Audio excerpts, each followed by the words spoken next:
Yeah, look how beautiful it is out today. Nice and sunny today in Michigan. 78 degrees. I'm going to Florida tomorrow. So 333 crypto. I know I'm not seeing you because you're too busy for me. That's okay. 97 in Orlando. I don't want to go to Orlando. I got to go to Orlando. I got to go meet some people. But anyway, I was reading some quick Bitcoin news. I think this is interesting. Mike Novogratz was talking about how Bitcoin, if the Bitcoin ETF is approved for BlackRock, there's going to be a cascading effect. There's going to be BlackRock and Cathie Wood's ETF will get approved and all these other ones. But, I remember 10 years ago when I got into Bitcoin and over the first few years, all these large companies were like, these financial institutions, these smart people, the billionaires were saying, don't buy Bitcoin, it's garbage. Charlie Munger's called it rat piss. Warren Buffett didn't like it. Larry Fink didn't like it. Jamie Dimon didn't like it. Fidelity didn't like it, blah, blah, blah, blah. No one liked it. It was garbage. So what the translation was that they were secretly accumulating it. They're fighting it, getting people to sell it, talking about how crappy it was, right? While they were secretly accumulating. Because why? Because they're all scumball billionaires.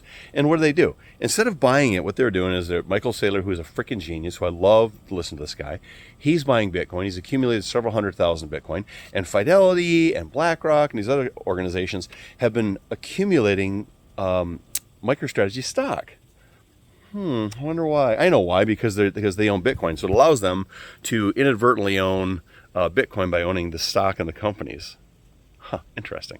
So these scumballs have been getting you to sell your Bitcoin so they could buy the Bitcoin, so they could own a bunch of Bitcoin, and you're going to be sitting out there owning nothing. Now, Larry Fink says that if you look at all the equities, the real estate, the bonds in the world, here's how he said it. He said,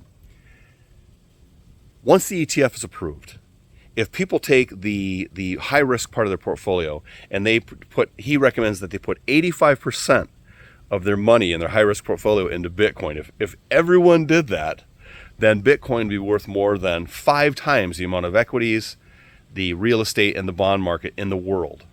All right. So I don't know about anyone else. But if it was just one time that, if Bitcoin would, instead of 5x, it was one time that, it would put the price of Bitcoin around $30 million a coin. And as Larry Fink says, it could be 5 times the value of those assets. That's what Bitcoin would be worth. That would put Bitcoin's price at around $150 million per Bitcoin. I mean, think about that, how crazy it is. So when people tell me, oh, I don't know if I want to buy Bitcoin, I might invest in some other shit coins, and try and make some money. I'm like, you know what, guys, if Bitcoin gets to $1 million or $10 million or $30 million Bitcoin or $100 million Bitcoin 10, 20 years down the road, 30,000 is a rounding error. It's like paying the tax on your groceries when you go to the grocery store. Actually, it doesn't even cost that much, but that's the point, is that, if you think about buying Bitcoin, just buy Bitcoin and dollar cost average. No, don't dollar cost average it. That was my whole point of the video. Don't dollar cost. Just freaking buy Bitcoin.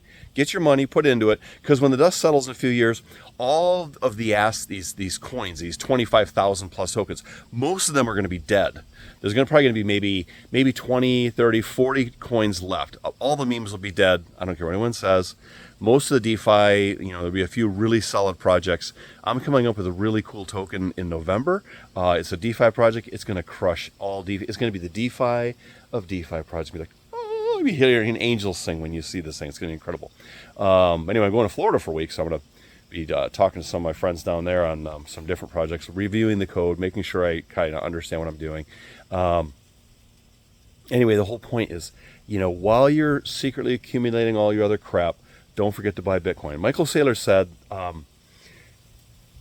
back when Amazon, was growing and people were looking at other companies like Amazon, they're like, well, since Amazon's too expensive, I'm going to invest in these other smaller companies and make money. Don't take good money and throw it at bad money. Don't take Bitcoin that you have right now and throw it at the shit coins, hoping that, well, maybe I'll get 100 or 1,000x. Maybe you will, but maybe you won't. The guarantee is that Bitcoin's going to be around. If the Earth is around, if I decide to let humans live, if the Earth is around in 10 or 20 years, Bitcoin is going to be the premier first moving advantage, store of value, the largest store of value in the world. It's going to crush gold. So if you want to be a winner, I've been talking about a meme coin lately, talking about you want to be winners and losers.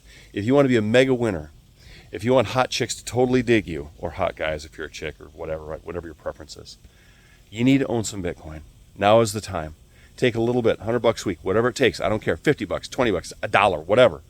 buy Bitcoin, sit on your Bitcoin, put it away, and just forget about it. And then open your Bitcoin portfolio in 10 years and see if I was right. Buy Bitcoin today. Crypto Noobs out.